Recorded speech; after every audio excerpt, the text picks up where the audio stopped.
Well, welcome back to the Slingshot, everyone. Today we are talking about the FTC's complaint against Amazon, and we are joined by a very special guest, Stacy Mitchell. Stacy is the co-director at the Institute for Local Self-Reliance. She is a relentless advocate for small businesses.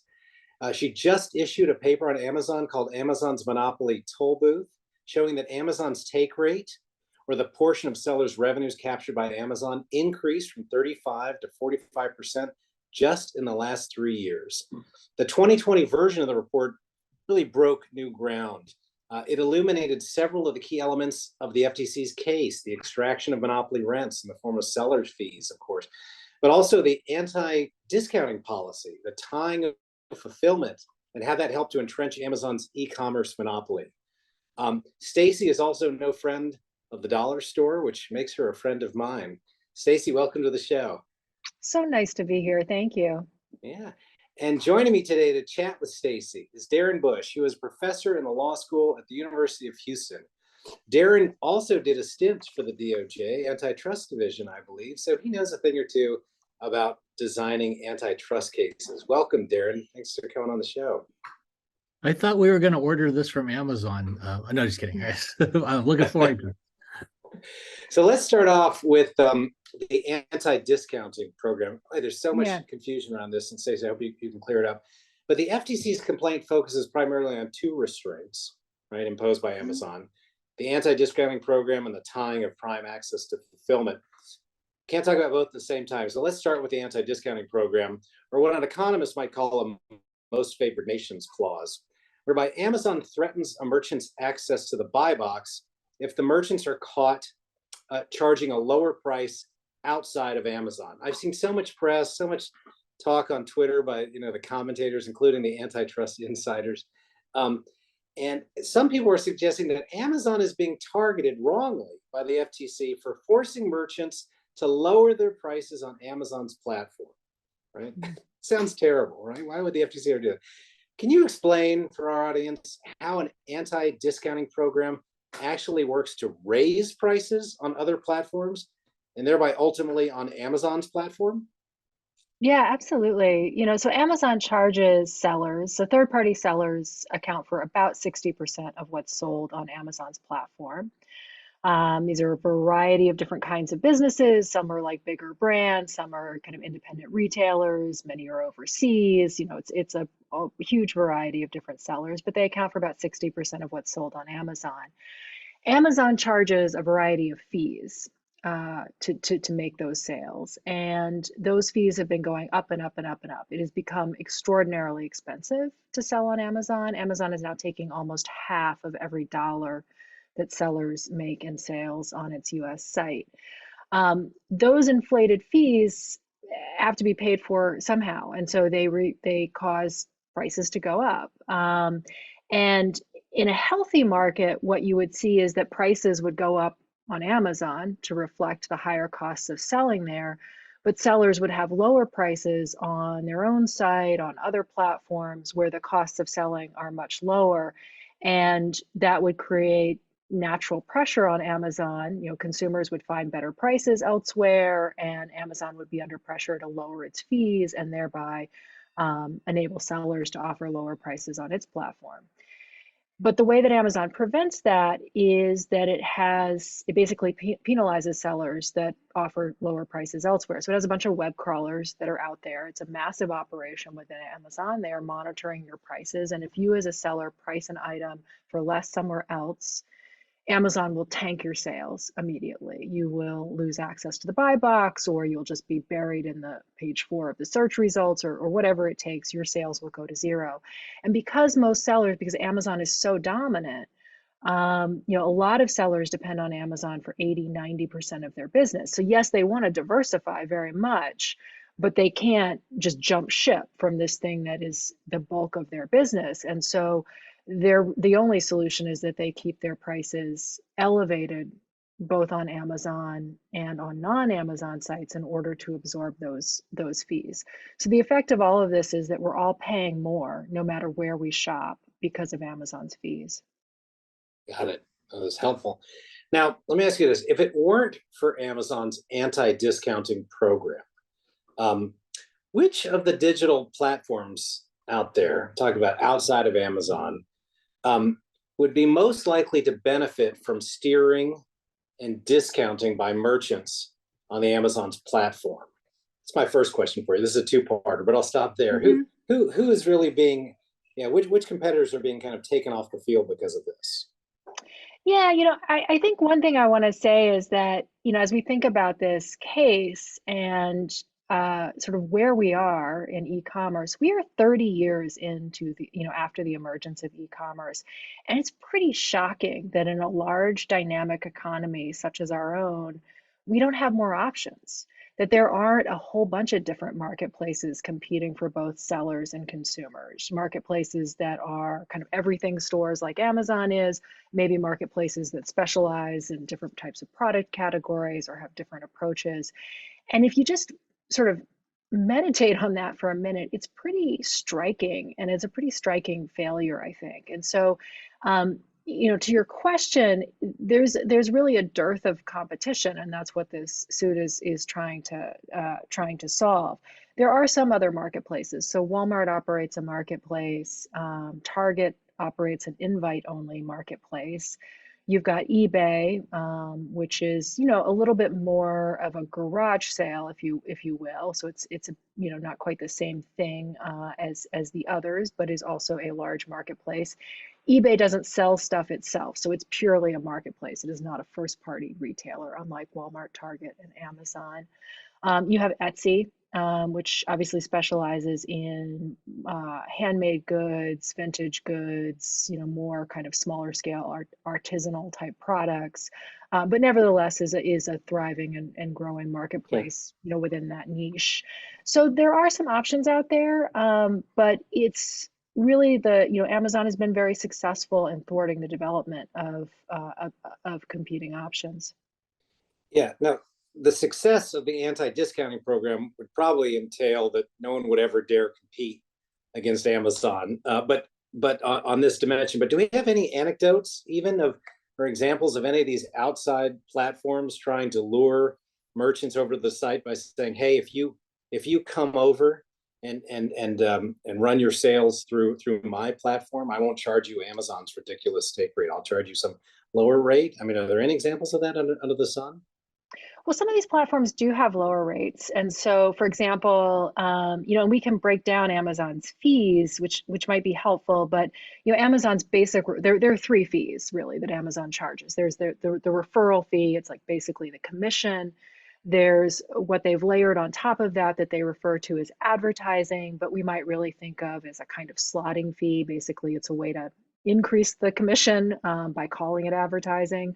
But it's paid product listings where there used to be organic search results, right? So you've got referral, advertising, and then there are the fees associated with using Amazon's fulfillment to warehouse and ship your products.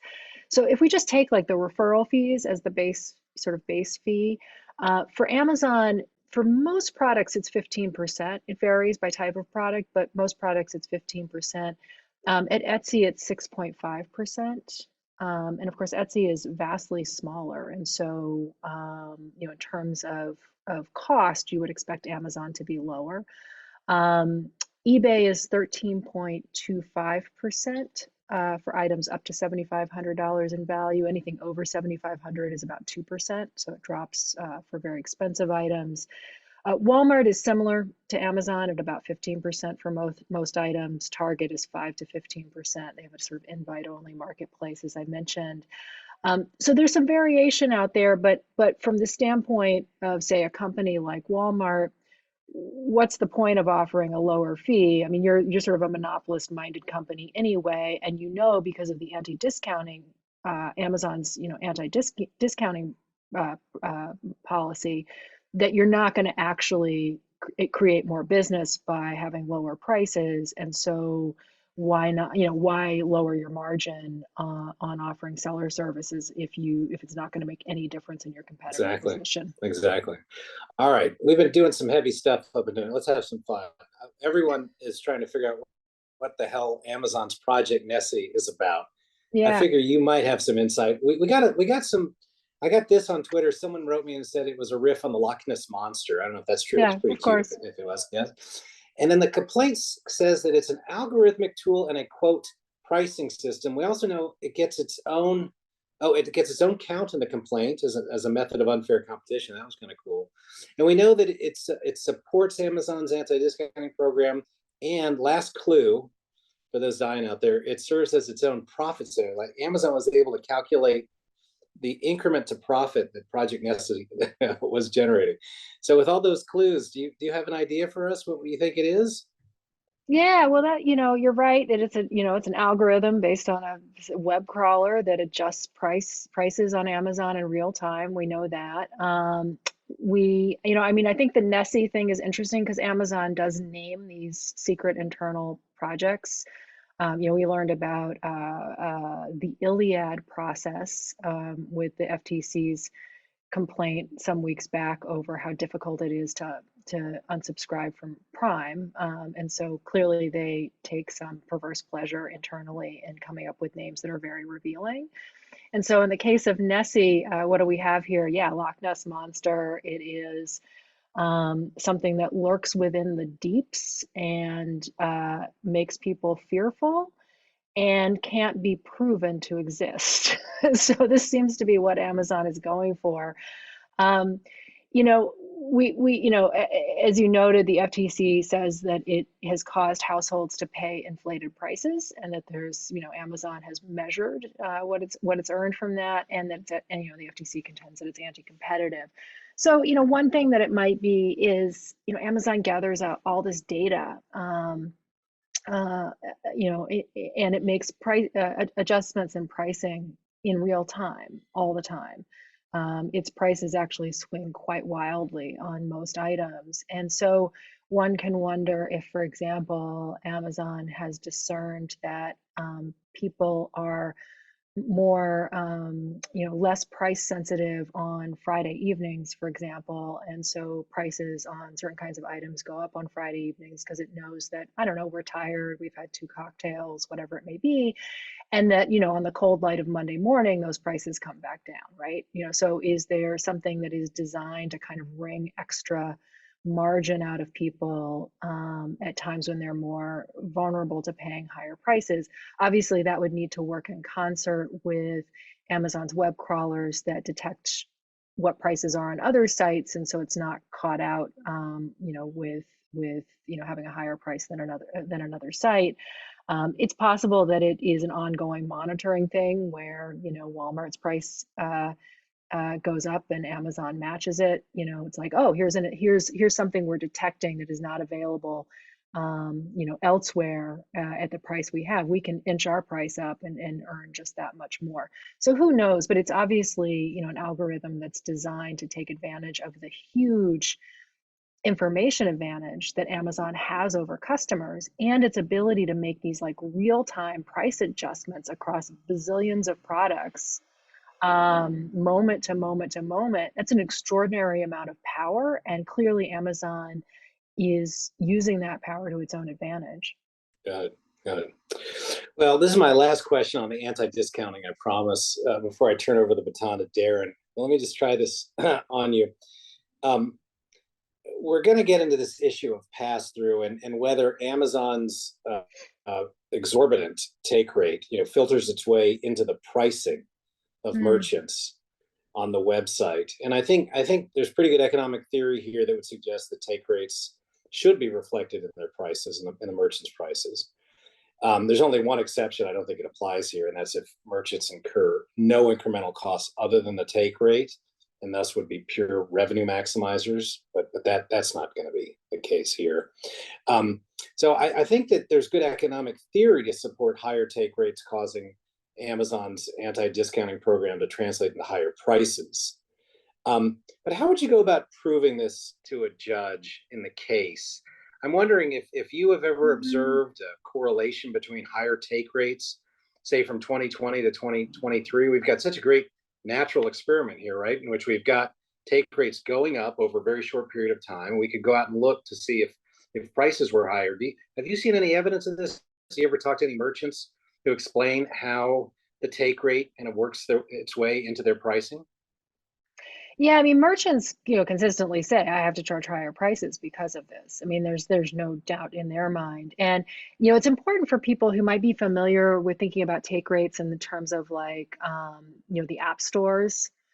If you think about it with something like software, once you've paid your cost of development, selling an additional copy of that software, has almost no variable costs. But that's not the case with retail. There are huge variable costs because you've got to actually buy the product and have it shipped and manage the whole thing. And so when you talk about, in the case of Amazon, our figures are 45% take rate. That's enormous in the world of retail. I mean, it's just really vast because that's 45% out of what you have to pay, for the actual product and everything else involved in it. So these are huge. There is remarkably, I found over the years, in general, looking at the retail sector, that there's remarkably little data collection and analysis around pricing. And so, part of it is because of, the sort of scale of what would be required. But in general, there's also just been such an overwhelming assumption that big retailers have lower prices that there has not been nearly the kind of robust analysis and tracking of that I think that there should be. But I'm hopeful in this case that the FTC is going to be, assembling that kind of data. I mean, certainly there are price checkers that monitor products on Amazon, and with enough data, you could perhaps begin to see those kinds of correlations. So let me jump in real quick and ask you about this online superstore relevant market, which apparently is causing some flip out on the conservative econ Twitter side of things. Isn't that market? And I'm just going to play devil's advocate for a second. Isn't that just claiming that the relevant market is Amazon? I mean, are there other online superstore competitors? Because if you look at paragraph 150 of the complaint, it discusses limited selection online superstores. And then, of course, there are superstores that have brick and mortar components to it, perhaps, if they're superstores. So it seems a little bit jumbled. What do you think the difficulties are going to be in dealing with this relevant market on both sides?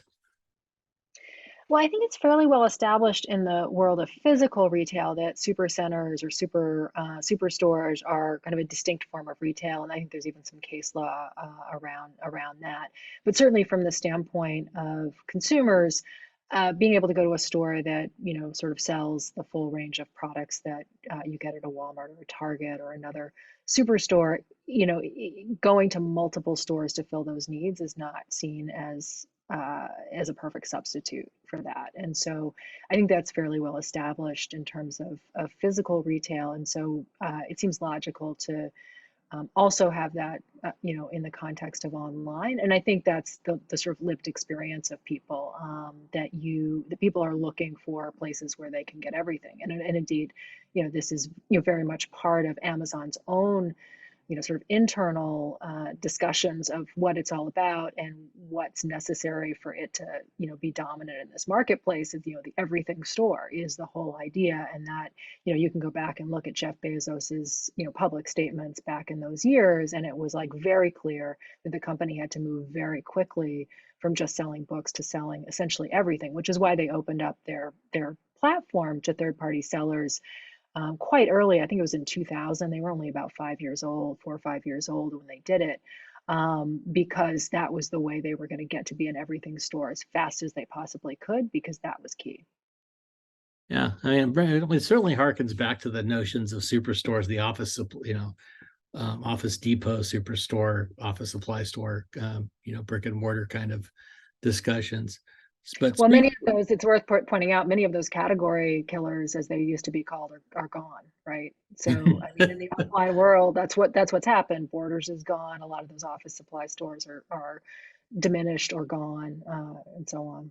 Yeah, that's true. That's very true.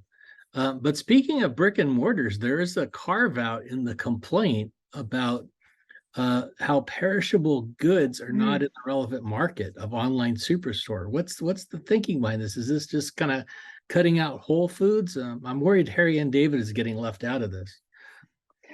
Yeah, I mean, just the way that people shop for groceries for perishable food is very different. The biggest sort of growth in the online version of that has been pickup. So not having it delivered, but ordering it from a store and then picking it up yourself. You also have to, if you do have it delivered, you have to have a time window. So it just operates very differently than the market for things that are non-perishable. So it seems right to me that that's considered separate. Of course, Darren, you would take us back to relevant market with your defendant's cap on. That's of course where defendants and antitrust suits love to hang out.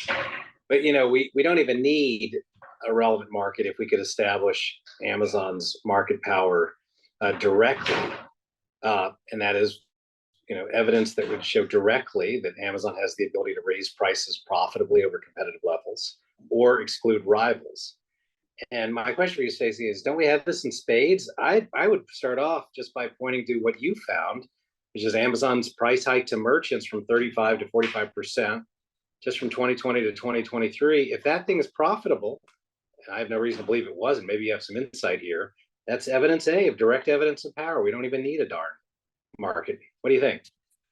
I think that's absolutely right. And the complaint references a number of things. This is a part of the complaint that notably is quite redacted.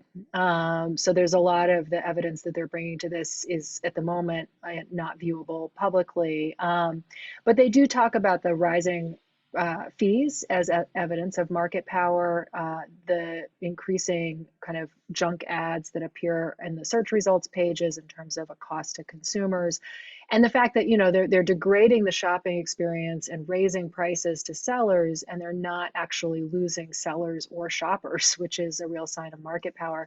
But yeah, I mean, I was really glad to see the direct evidence brought in here because in addition to the things that the FTC names in the complaint, it's like we have a wealth of real world evidence where it's like if the goal is to establish that Amazon has market power, we have all been on the sidelines as it has beaten up on, bullied, corralled, coerced, and so on over a variety of different market players. And yeah, it's all right there to see.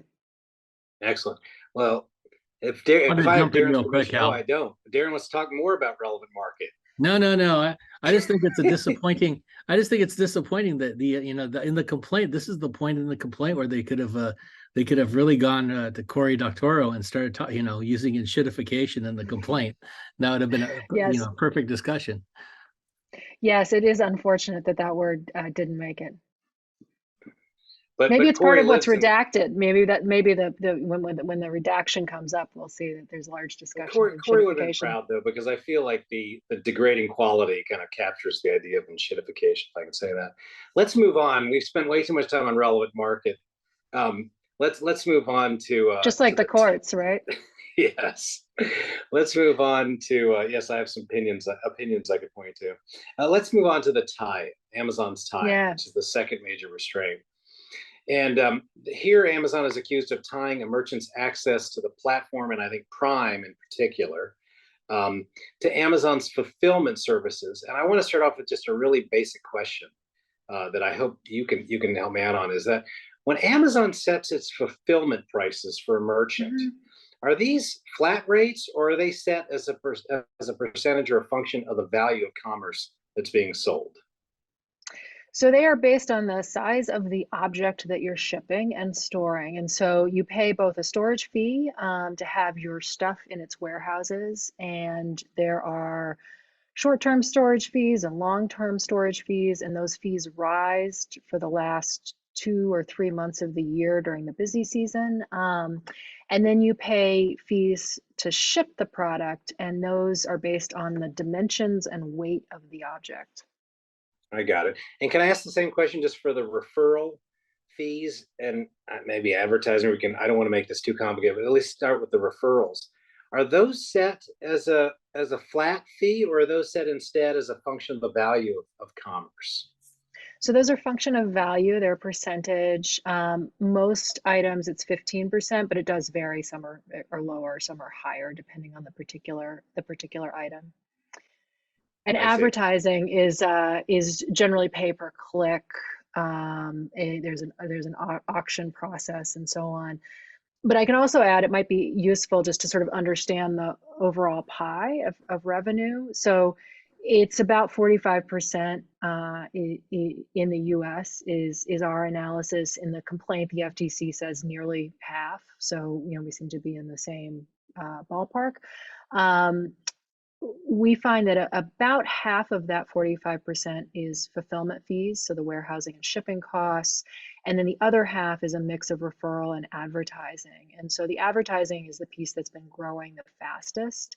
And so if you think, referral is about 15%, advertising just over the last few years has basically taken 15% and shot it up to about 22, 23%.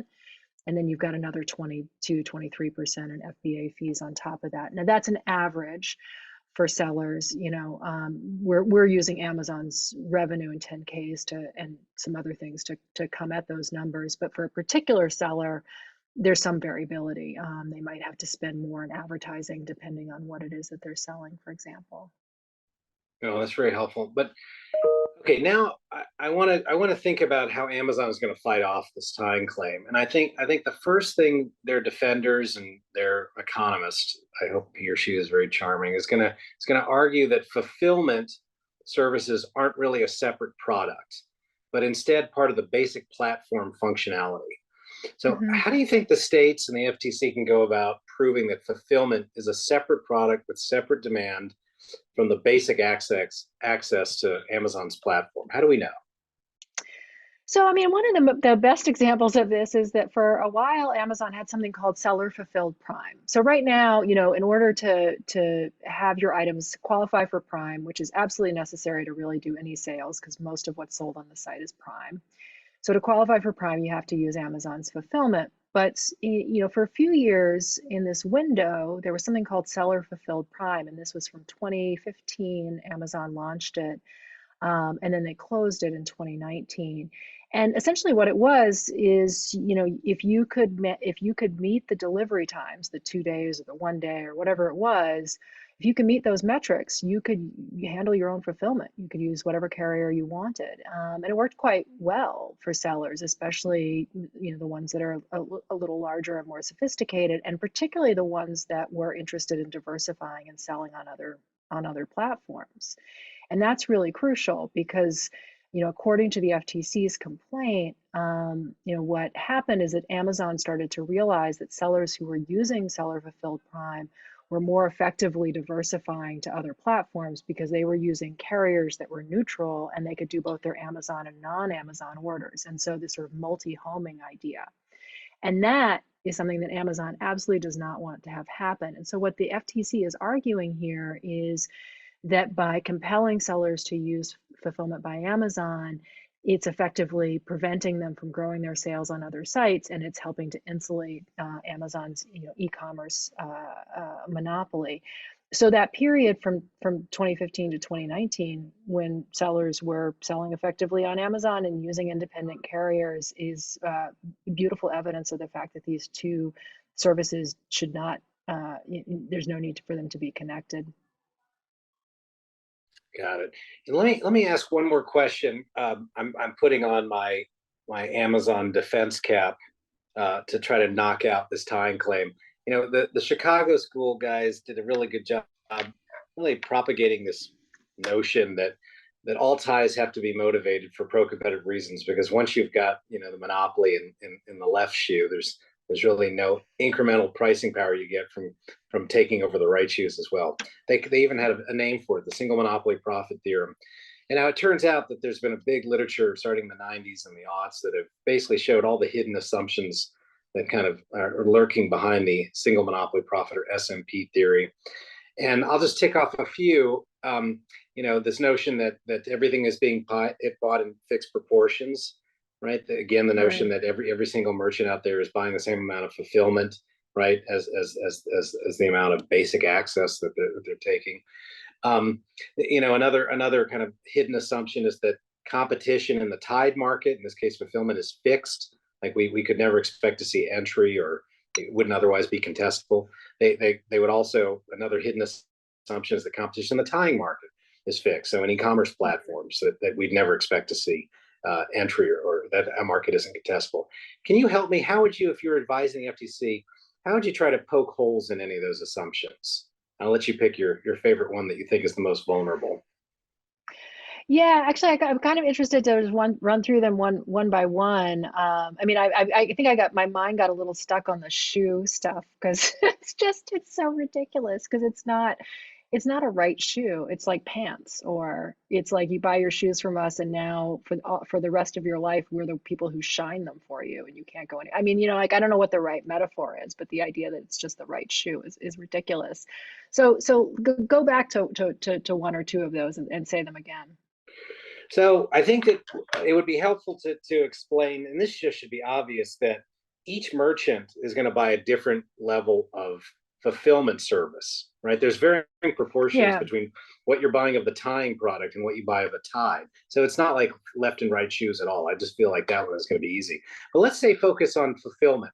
How do we know that in the absence of the tie-in, right, that the level of competition of fulfillment services would be different? That is, that the entry Oh would yeah. occur, right? Is fulfillment really a market that would otherwise be competitively supplied?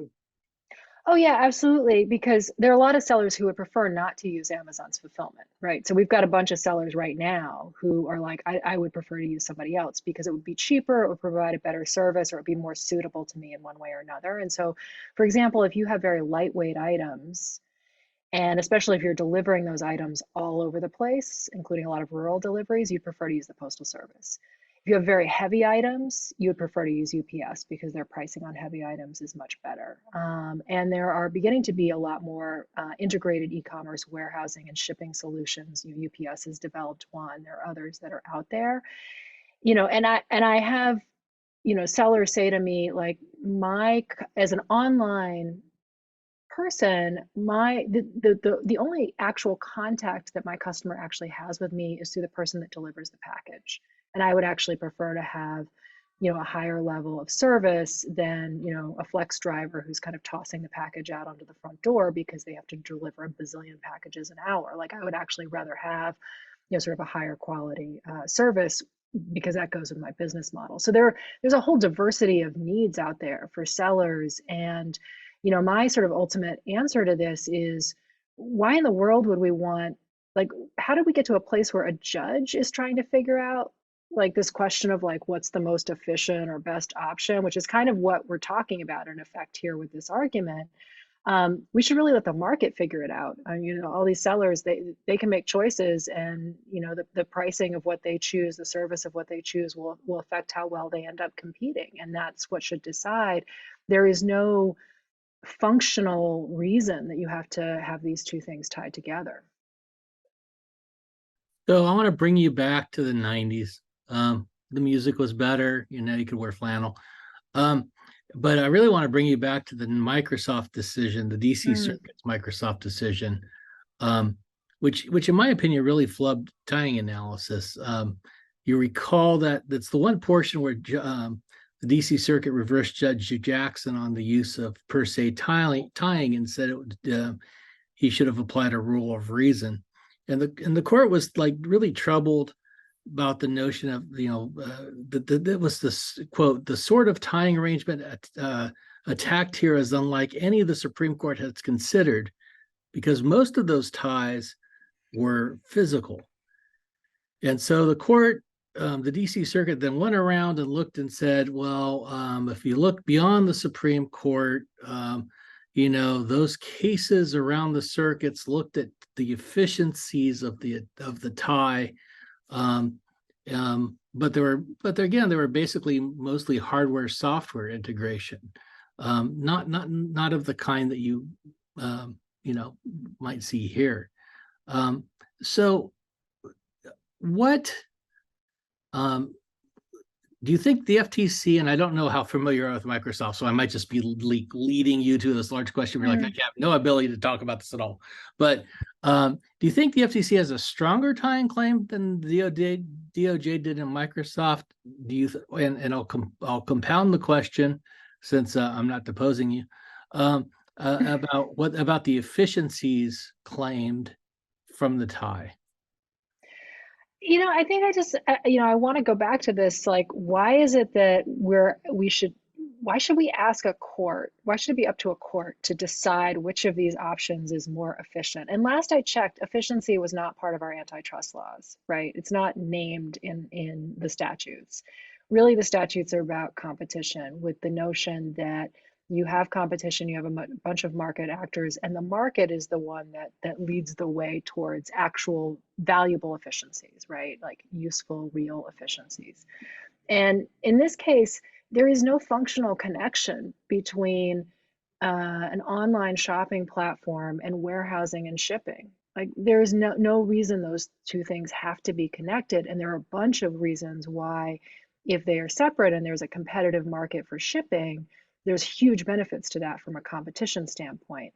Not only do you get sellers who are able to choose shippers that best meet their needs and thereby help to grow, alternative shippers besides Amazon in the e-commerce space, but the growth of those shippers and their ability to scale lowers their cost, and that means that other marketplace platforms are going to have access to low cost efficient shipping, rapid shipping and all of that. And so that's going to help e-commerce grow. Like there's a whole set of like beneficial things that come when you untie that and allow sellers to choose the best competitive option, effectively allow markets to work. So, from my standpoint, I look at this and I think there's no way Amazon can possibly win the argument that somehow it should be able to trap sellers into using this service that many do not want to use. I mean, what do you think they're going to say is the efficiency? They always like to say free riding or other some such nonsense. Do you have an idea where they might go? What's an efficiency justification for this tie-in? Am I allowed to ask you a question? Your guess is as good as mine, but they're certainly going to have to raise it. But the question though is, if there's any, if there's efficiencies involved here of any sort of traditional sort, wouldn't you expect lower costs? Yeah. I mean, well, who knows? We can put this to, I'm sure the Amazon is going to hire some very fancy economists to do, just all they'll do is write 100-page treatises over the efficiency justifications. Well, I just want to jump in, like in the Microsoft case, the question was about sort of seamless integration of the product, and so the efficiency was about delivery, right? Mm-hmm. Access to the application software and things of that sort. But as you describe it, it seems kind of tricky that they would bring any sort of claim of efficiency that couldn't be swatted down pretty easily.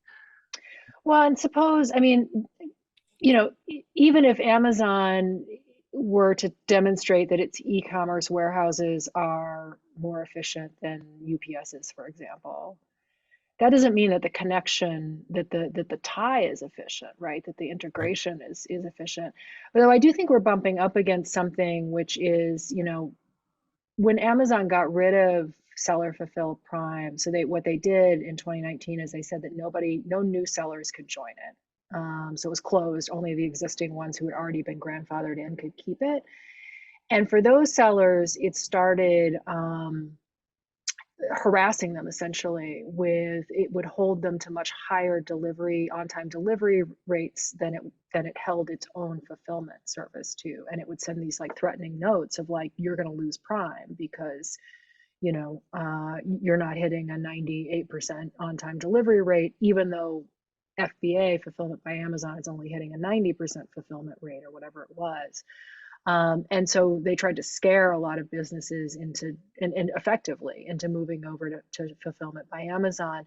And so I think one of the questions that's going to get raised in all of this, and maybe we'll as we continue to talk, we'll sort of get into it, is is the right solution here to say no, you can't tie, or is the right solution to say Fulfillment by Amazon is going to become an independent company? All right. Well, with that segue, let's move into remedies then. And other topics, but I just want to postpone remedies to have one fun question for you. I'm sure you saw this on Twitter, but a lot of the the antitrust insiders, and especially the Obama antitrust holdovers, they were expressing surprise and consternation almost at how plain vanilla the FTC's complaint was. It was kind of kicked right down the middle of the goalpost. I even saw some no names who were suggesting that the FTC has returned to respecting the consumer welfare standard, as if it never deviated from that. I'm wondering, was there anything missing in this complaint that that you felt could have been added? And yeah, maybe it would have been a little novel and out there, but it would have been cool to bend the law in a certain way had it been included. What's missing? Yeah. I mean, I find those criticisms really strange because this case really goes to the heart of how Amazon maintains its monopoly power, and it's quite aggressive and astute at doing that, and it doesn't get confused the way that I think, the EU and other countries that have looked at Amazon have often not really understood Amazon's game. And I think the EU investigation led to a very meaningless settlement because I don't think the EU actually understood what Amazon's really up to. That's not the case with this complaint. This is clearly brought, by an agency that understands the tactics that Amazon is using to maintain its monopoly. In my view, there are three sets of tactics. Two of them are overtly included in this complaint. We talked about the anti-discounting, and there's some other elements to that we didn't get into. But that set of tactics, the way that Amazon effectively uses web crawlers and pricing algorithms to block competition, both by impeding what sellers can do, but also by through this way that it blocks competing retail marketplaces from offering lower prices at companies like Walmart and Target and the like. So there's that set of things. There's the requirements or the tying of fulfillment and the way that it uses has built this fulfillment operation in order to really stifle competition in e-commerce, and that's all laid out. The third thing that Amazon does is that it uses the enormous profits that it gets from third-party sellers to fund various kinds of monopoly maintenance schemes. It cross-subsidizes its own first-party retail sales, which is an important part of maintaining dominance in this market. Amazon effectively is able to fund a lot of the cost of its first party sales and delivery. And those are, typically commodity type items that they sell, your basic like household supplies, best-selling books, top toys, all of the stuff that you're likely to find right now on a shelf at a store somewhere near you. That's mostly sold by Amazon first party, not by third party sellers. And Amazon has to be very price conscious on that. And the way that it's able to do that and have that stuff on your front door is that it's using all of this surplus that it's taking from sellers. It also uses that surplus likely in other kinds of ways that are, designed to grow its empire. It built this massive shipping operation, creating a moat. And so essentially there is this like cross subsidization that is part of the monopoly maintenance strategy. That isn't named explicitly in this complaint, but I am struck by how Amazon has been able to get away with all of this because it's been very clever at concealing the financial reality of what's going on internal to the company. Its 10K is a master class in misdirection and concealment. There are a lot of myths out there about Amazon. For example, that AWS is its only profit center. In fact, AWS is probably a much smaller source of profits than Marketplace, but you can't tell looking at Amazon's 10K. And so I do think some of the information that's currently redacted about those financial figures and what may come out in the course of discovery and prosecuting this case is going to begin to illuminate some of that element. And so in my view, this case is very strong and does in fact target the things that the tactics that Amazon is using in a very effective and aggressive way. Okay. Now you hinted at this at an earlier answer, but I'm going to go back there now about the relief. And the complaint does mention structural relief in quotes, but it doesn't specify exactly what it has in mind. But to me, my reading is that you could either address the in through injunctive relief, saying thou shalt no longer tie going forward. Or you could, as I think you hinted at, you could force Amazon to spin off its fulfillment operation, have it operate as its own standalone company. And my question for you, I'm going to combine two for the interest of time, is can you kind of take us through your logic, like which of these two makes the most sense to you? Could injunctive relief work by itself? And if you're in favor of structural, that's fine, but defend it. Why do you think structural would be the better option here? Yeah, I mean, injunctive relief would be helpful. It might over time, begin to develop competitive options, but there is a way. I think that the structural approach is much cleaner, much more effective, and basically is a win for everybody. I mean, it's just a smart thing to do. The basic business, the basic divisions of Amazon are pretty clear cut. I mean, you have fulfillment, which easily can be spun off into its own company. We would have a new kind of UPS out there offering e-commerce fulfillment competitively, and that would be a terrific thing. We could have marketplace, Amazon's marketplace as a standalone entity, a neutral marketplace, not compromised by its connection to Amazon as a direct retailer. So if we split those two, we would have Amazon retail and about the size of Target, sort of a new Target, if you will, and then we would have a marketplace that would truly be neutral in terms of serving sellers and consumers and not compromised by that integration. And AWS could likewise be spun off. So you have 4 new companies. That's, I think, a very kind of happy conclusion. I think breakups are often talked about like some kind of last resort or something, but they're actually in some ways the least interventionist approach, in the sense that you think about Amazon. So much of the anti-competitive behavior named in this complaint, and the anti-competitive behavior that has been documented through reporting and research, if you look at those particular tactics, more often than not, almost all the time, in almost every case, what you see is that Amazon is leveraging the interplay between 2 of these divisions. It's using its role as a first-party retailer to manipulate sellers, or to steal from sellers, or it's using its fulfillment operation to lock sellers in. We've even seen it use different aspects of AWS in negotiations with for example, with Alexa being installed on devices, and sort of using the threat of losing sales on the platform as a way to force this integration with Alexa and with AWS services on device makers and so on. So if we just eliminate that integration, we've solved, the vast majority of the competition problems with Amazon. We have 4 new companies that are now in competitive markets and actually have to compete on the merits. And I think that's a really smart way to open up competition. The alternative, I will say, and this sort of gets back to the fact that in my view, breakup is like the most free market oriented solution, because the alternative is that if you think about it, the e-commerce platform, there's a zillion sellers, there's millions of products, there's tons and tons of transactions, all of it happening in kind of real time through opaque algorithms. It is impossible to know that the outcome of for anybody, any market participant, any seller involved, to know if the outcome of a particular transaction has been steered in Amazon's interest, because we don't actually know what that is. On a given sale, Amazon might put its own product out there, and that's what's in its best interest, and steer towards that. On another sale, it might be, that it could be that it's the third-party seller because they're going to get a bigger cut of the revenue. And so they are putting their thumb on all kinds of scales all the time in subtle, undetectable ways. And so you think about, well, how do you oversee that?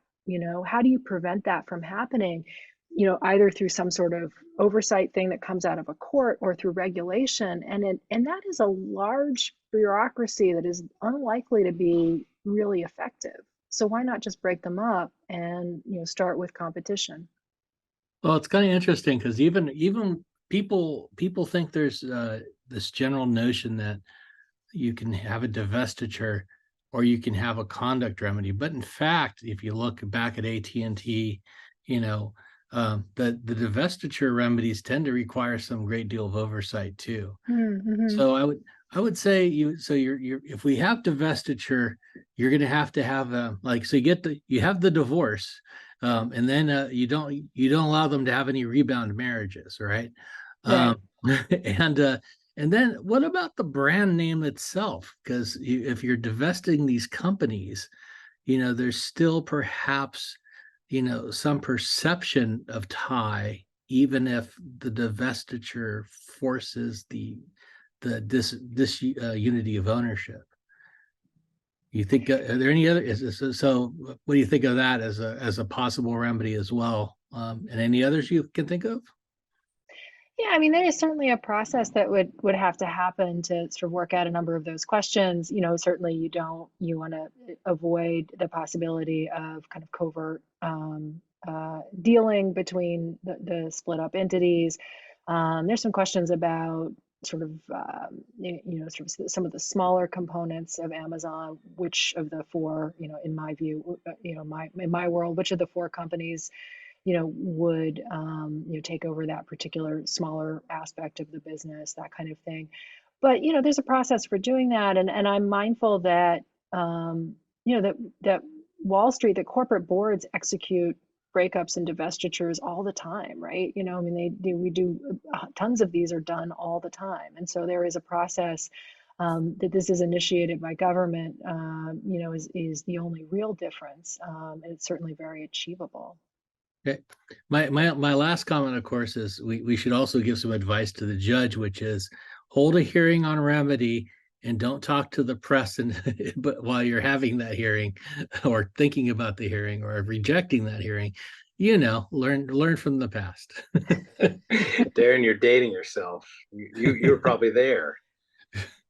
I was until 2000. I was at DOJ until 2001. So there you go. Yeah. Okay. No talking to the press. We got that. He's What are listening. you They're listening. what are you referring to? Just so I So know. at Microsoft, Judge Jackson denied a hearing on remedy.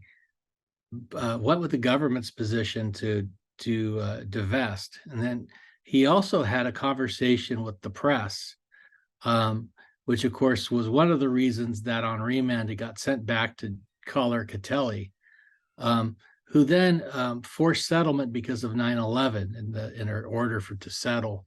She was very worried about the economy. So because of Judge Jackson talking to the press, we still have Microsoft as a as a bundle of goods here. So all right. Well, with that fun anecdote, I really thank you so much, Stacy, for coming on. I hope you had a good time. And this is fun. I imagine you've worked so hard. You worked so hard on this issue, and you kind of laid out the blueprint for the government. And then they follow through with it in this case. I imagine you felt pretty elated and been waiting a long time to see this complaint come through. I imagine you probably had quite a. When was this filed? I don't know, September, end of September, beginning of October. I can't remember the date, but you probably had quite a day that day, I imagine. But it was Tuesday, the September 26th. There you go. I just happened to know that date. My team we had a great time. It was really wonderful. We did a press call with third-party sellers about an hour after the complaint dropped. Really threw it together and brought a bunch of people on because it's a big moment for a lot of businesses that are working really hard to compete in online commerce and are being stymied by doing that. And I think, as I said towards the beginning, like I think one of the things I hope people keep in mind and really keep front and center is everything that's missing in our market because of Amazon's dominance, because that's really, I think, the stakes. Yeah.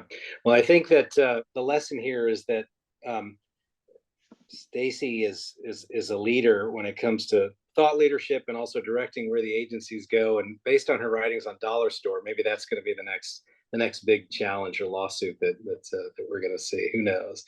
But Stacy, it was so much fun having you on, and thanks for joining us. And nice to see you. you. Have you back sometime. Thank you. Take care.